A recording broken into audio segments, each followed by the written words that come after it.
3, 2, 1. You ready? You're listening to the Real Pineapple Podcast Network.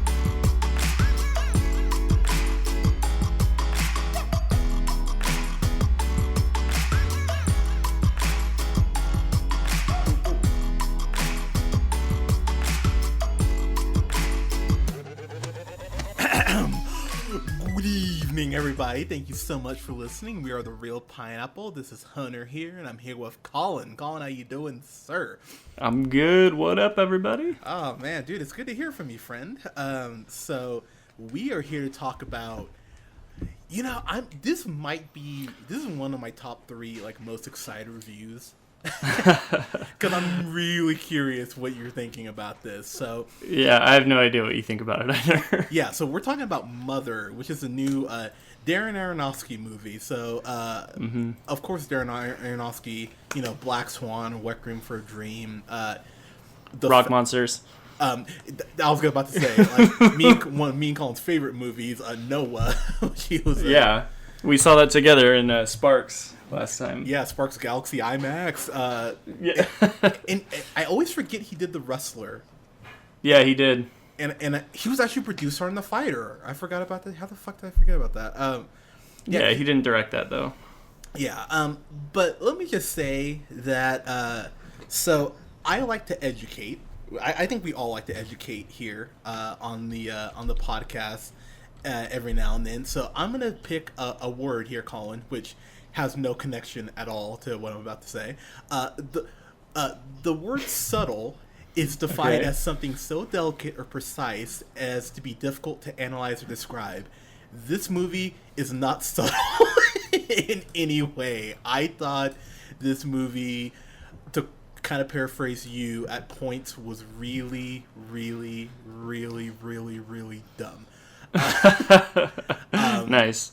And to be totally honest with you, man, I left the theater pretty pissed off, honestly. Yeah. I was angry. With that said, I will say I might have turned a little bit on this. Okay. So I'm just going to jump in the plot here. So Yeah.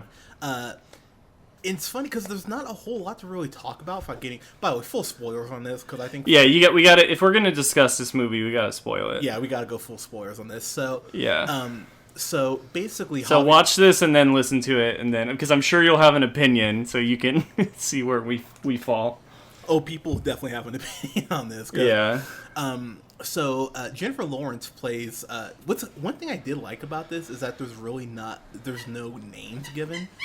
I thought that Right. was a very nice touch. Jennifer Lawrence, who is becoming like a female Johnny Depp to me. I just kind of want her to go away for a while, to be totally honest with you. I'm just kind of over her. But she plays the wife to one of your favorite and one of my favorite actors, Javier Bardem, who is he's lovely. Yeah. they're Such a good actor. Yeah, he's kind of talented. So they're living out in the middle of nowhere, and basically they have these. They have these not intruders. That's a little strong, but they have these people just kind of randomly show up. Yeah. The first. Not to mention, it actually, like, the first scene of the movie is, like, the whole house is in ashes, and it's, like, he, like, puts a stone into a holder, and then everything, like, comes to life. And then, like, movie begins, and you're like, what the fuck? I gotta be totally honest with you. That was actually something I hated, because when they did that, I went, oh, that's how this is gonna end. I was like, you kind of Tarantino'd it, and now I'm not really feeling suspenseful. But basically, Ed Harris just shows up kind of from nowhere, and not Darren Aronofsky, good God, Javier Bardem's an author, and Ed Harris shows up just talking about like, oh my God, I love your work, and da da da, and so basically, Javier Bardem invites him to stay the night. And Jennifer Lawrence is kind of like, why are you just letting this random dude, just chill and stay the night? And so he ends up staying the night, and he ends up throwing up a bunch. They've been drinking a little bit, so at first you may not think anything about it. But this is where the movie, pretty early on, just kind of lays its cards out on the table. So you see Javier Bardem kind of, pulling what we sometimes have done with each other, where So one of us is thrown up over a toilet, just riding it out, and and Javier Bardem, as you do, as your bros will help you out. Yeah, Scott, we miss you, buddy. Just riding it out, but just gotta ride it out. But so Javier Bardem is standing over Ed Harris, and he's noticed that Ed Harris has a cut on the side of his on his side, almost like there's a rib missing, and yeah. So then the next day, Michelle Pfeiffer shows up, and I gotta say, she was probably my favorite part of the movie, because she just comes in just like an uber cunt. She is so goddamn mean to Jennifer Lawrence. And to be honest, Jennifer Lawrence I think has gotten a little big for her britches, so it was kind of therapeutic for me to just see Michelle Pfeiffer just be a complete bitch to her. I took some joy in that. And so she's asking her oh, when are you gonna have kids? And oh God, you really love him, and just really kind of busting her chops over every little fucking thing. Oh, is the sex good? Are you having it often? It's kind of crazy, honestly. And the movie just kind of just expands and kind of just descends into madness. I will say Black Swan was one of my favorite movies of the year in 2010 when it came out. It's still probably one of my favorite movies in the last 10 years. I adore that movie.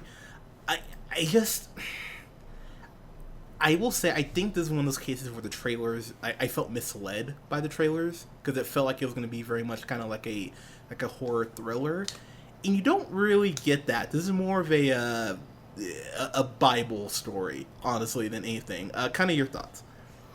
Yeah, definitely felt misled. I'll agree with you there, because yeah, in the trailer you see a movie that looks like it's gonna be kind of like a psychological thriller, kind of standard everyday horror, almost slasher movie. They show blood and some horror elements in the trailer. This movie's weird as hell. It's not a horror movie or a psychological thriller, really. It's definitely a big artistic piece. It's definitely Aronofsky just being I do whatever the fuck I want to do now. Which, you know what? More power to you. Honestly, if you get to that point where you're allowed to have a legitimate budget to make this type of movie, you've arrived to the point where you don't give any fucks anymore. Which, good on him. But man, is this movie fucking weird. I didn't realize the whole Bible thing until you start really getting the hints, and then the thing I'll say about what I like about this movie is that once I realized what was going on, I could kind of think back to things that happened earlier in the movie, and I was I didn't quite understand that, and you're oh, okay, I get that now. It's all kind of working in. They're Adam and Eve, they're you have the Garden of Eden that they're not supposed to go into. They break it, so he forbids them from going back in. There's all this allegory going on. Even in the some of the interviews beforehand, Jennifer Lawrence had mentioned it's all an allegory for God and the rape and pillaging of Mother Earth. So she from the get-go was just yeah, you don't have to think about it here. I'll just give you what you're getting in store for. So that being said, it's a weird fucking movie. Yeah. So that was one of the biggest things is I didn't know what I was in store for going in. It was kind of funny because when I saw it at the theater, it was in the middle of the day and I didn't think anybody would be there, but for whatever reason, there's a bunch of weird Seattleites all going to see Mother in the middle of the day on a Wednesday, whatever it was, which I was okay. It was all individual people like me just scattered around the theater. I was a bunch of weirdos all come to see Mother during the day. And then the dude was this maybe 17-year-old high school kid. He's oh man, you're seeing Mother? That thing's trippy as hell. I was okay, cool. Nice to meet you. So it's what am I getting in store for here? So yeah, Michelle Pfeiffer is such a bitch. She comes in, like you said, she's such a bitch. It's hard to sit through. You just want to strangle her half the time. Oh, I would totally shook Michelle Pfeiffer. Sorry, go ahead. I know you would. Yep. Yeah. So it's. it almost was like teetering on cool for a while for me. Certainly, like up until like the second act is pretty much getting ready to close, and you know they have all the people there from the death of the son, kind of mourning, and then having a wake, and then having this like party that's getting out of control after the wake, and it all kind of comes to fruition where they all get kicked out, and then he has this revelation to write his new book, and it all seems like it's coming to a close.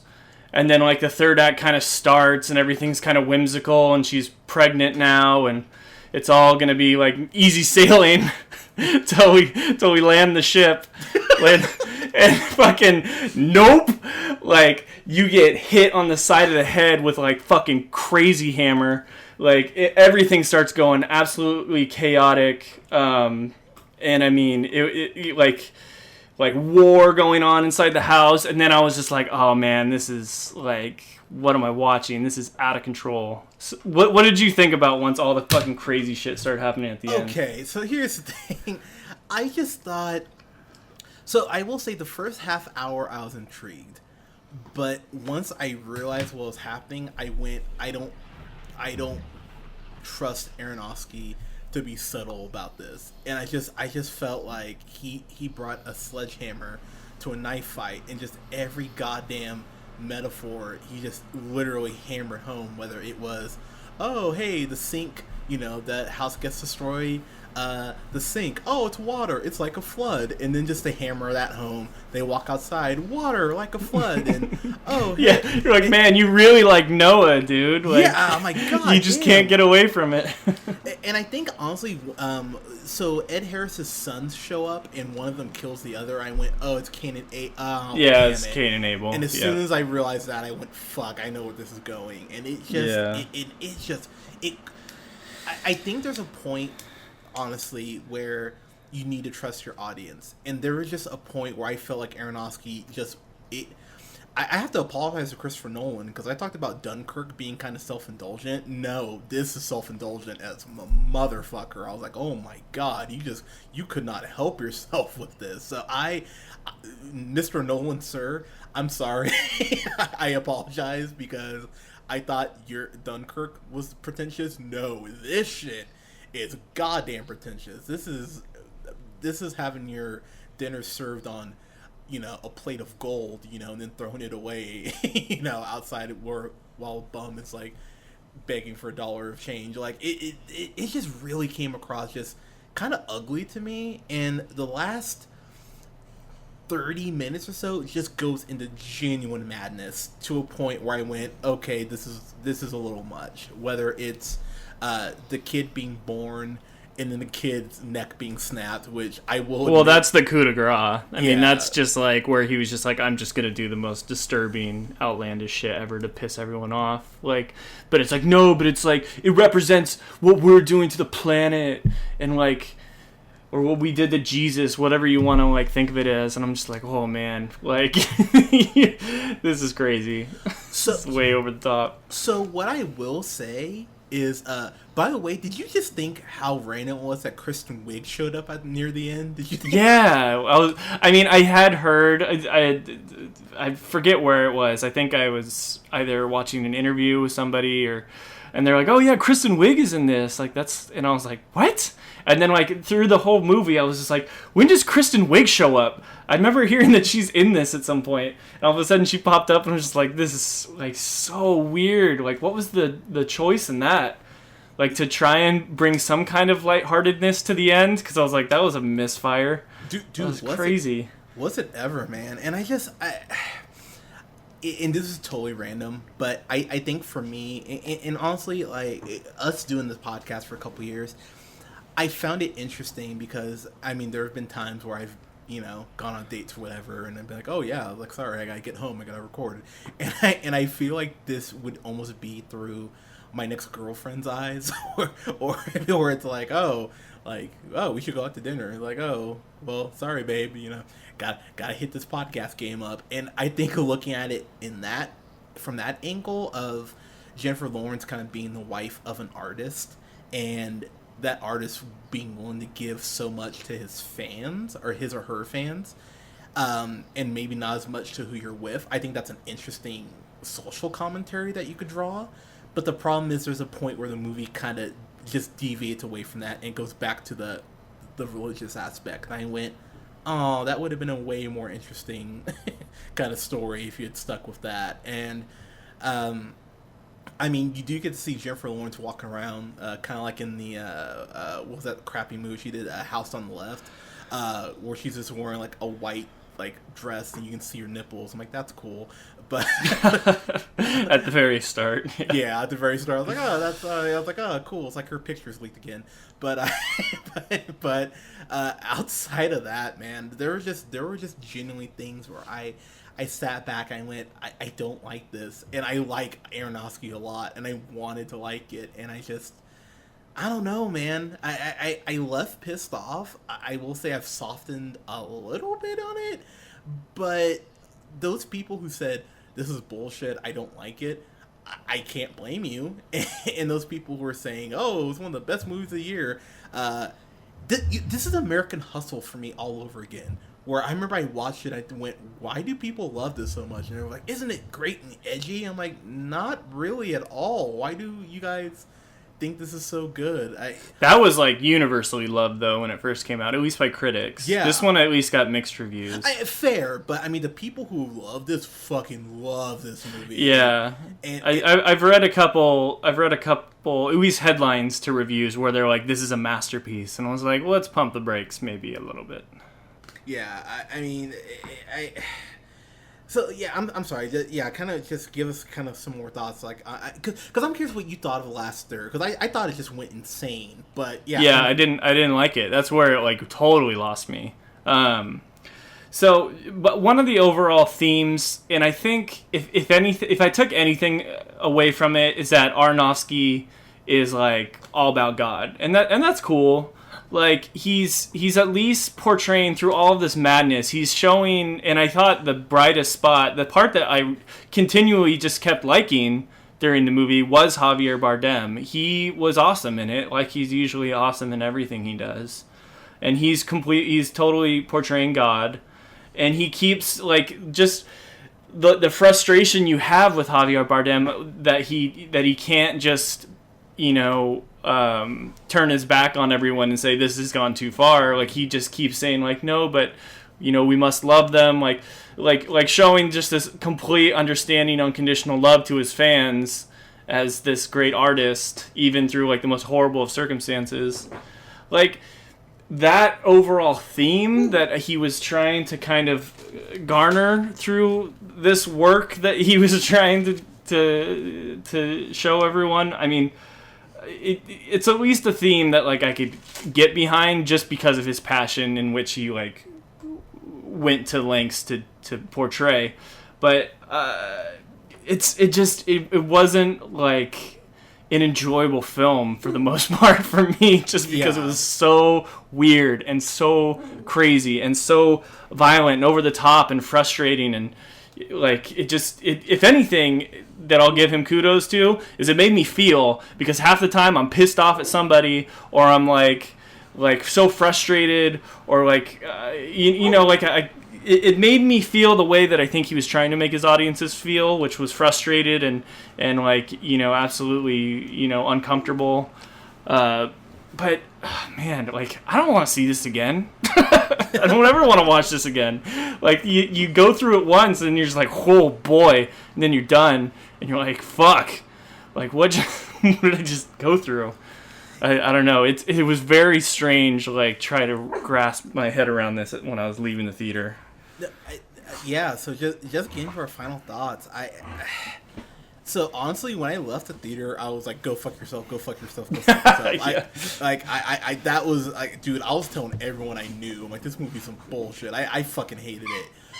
With that said, it did make me feel, and not just anger. It at least made me think a little bit. So I have to give it some credit on that level. At the same time, though, I just this is something I'll never watch again. This would be one of those things that would come on, FX, and I was hungover, I'd be like, I need to turn this off. I gotta find a way to like. That'd be the worst time to watch this movie. Very true, actually. But, oh my god, I would like grab I'd be like, I need a something to hang myself with. See, whoa, are you a Linkin Park singer? But oh, too soon. Too soon. Breaking the habit, but anyway. All right, moving along. Yeah, but honestly though, this movie, it's really bad, and I was really sitting there at points. I mean, the performances are good. I have to give Jennifer Lawrence, begrudgingly, some credit here. I thought she did a good job. When she just loses it at the end. I will say the hardest laugh I probably got out of this is at the very end where, he goes, I'm a creator, if what you gave me was enough, like, I would stop creating. I thought that was a profound line. I was like, I will give you that, because that stuck with me, honestly. Though, it did make me laugh, because that's almost word for word, one of the last pages in The Giving Tree by Shel Silverstein, and that made me laugh really hard. Well, read The Giving Tree if you haven't, boys and girls. But yeah, oh, it's a classic. Yeah. You're welcome. But I just, it's something I'll never watch again. If people say they like this, I'll tell them they're stupid, because I think I don't think it's worth liking. So I'm gonna. Oh man, I think I'm gonna give this a D for dumb. Because I mean, it did bump itself up from Go Fuck Yourself just because of performances, but yeah, I'll never watch this again. So yeah, D for me. Colin, your final thoughts and grades, sir. Yeah, I think that's totally fair. Yeah, I think it's just too much for me. It's like you said, like, if people liked it, you would tell them they're dumb. Like, yeah, I'd probably agree with that. I think I would tell them they're dumb if they were like, this is Oscar worthy. I'd be like, oh, you're out of your mind. Like, this is way too crazy. Like, way too, like, over the top Aronofsky. Like, I am a magnificent artist. Like, type of, like, just him stroking his ego type of movie. But that doesn't necessarily make it like the worst movie ever either. I mean, like, it definitely made me think. It made me feel. The performances are good. Like, yeah, like Jennifer Lawrence is yeah, she's good in it. Jennifer Aniston is not in it. Thank God. Yeah, that would have been interesting. Yeah. So Rachel yeah, Sorry. Yeah, I don't ever want to watch it again. It's just Darren Aronofsky. Like, he does whatever he wants now. Like, this guy's got the longest leash. Like, the leash is broken. This guy's just running around, rock monsters building Noah's Ark, like, just like babies getting eaten by everyone, and it's just madness. And then Jennifer Lawrence is a new actress at the end. Like, what does that mean? It's just a new Earth every time? I don't get it. That's how I picture it. That's how I... Yeah. So. Yeah, I mean, if you haven't seen it, you don't need to see it now. We just ruined everything. Hopefully you're listening. Hopefully you're listening to this after you've seen it. And I would like give us some comments. We're gonna say our Twitter handles at the end. Like, give us some feedback. I want to hear what other people think about this. Just everyday people. But yeah, I'm just gonna give it a C-. Like, I'm not gonna go as far. I did, like, at near the end I was like, go fuck yourself. But like, I kept thinking about it, and I was just like, oh yeah, and I just kept like reminiscing on certain parts. It's a movie you have to see and then never see again. That's it. Yeah, I mean, that's fair. I mean,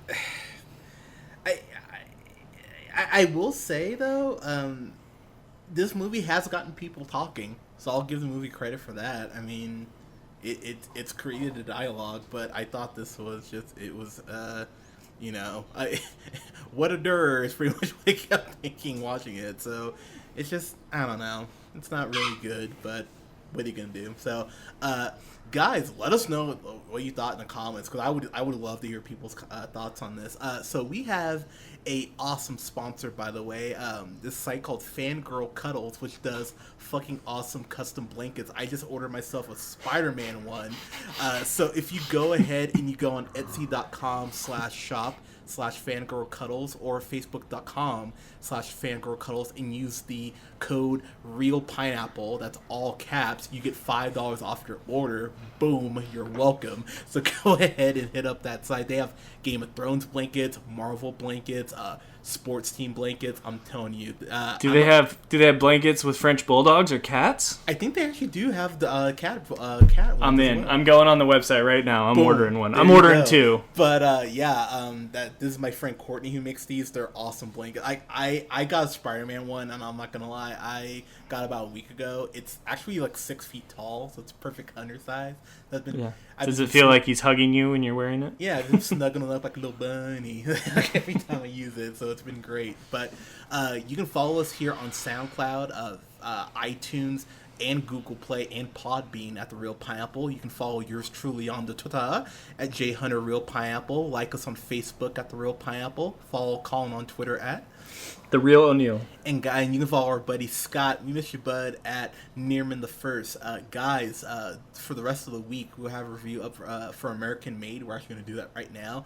I'm going to have a review up for Inhumans. Good God, it's another bad Marvel TV show, and I will break it down for you guys. And we'll have a review up for Blade Runner and Blade Runner 2049. I'm so excited. Oh, my God.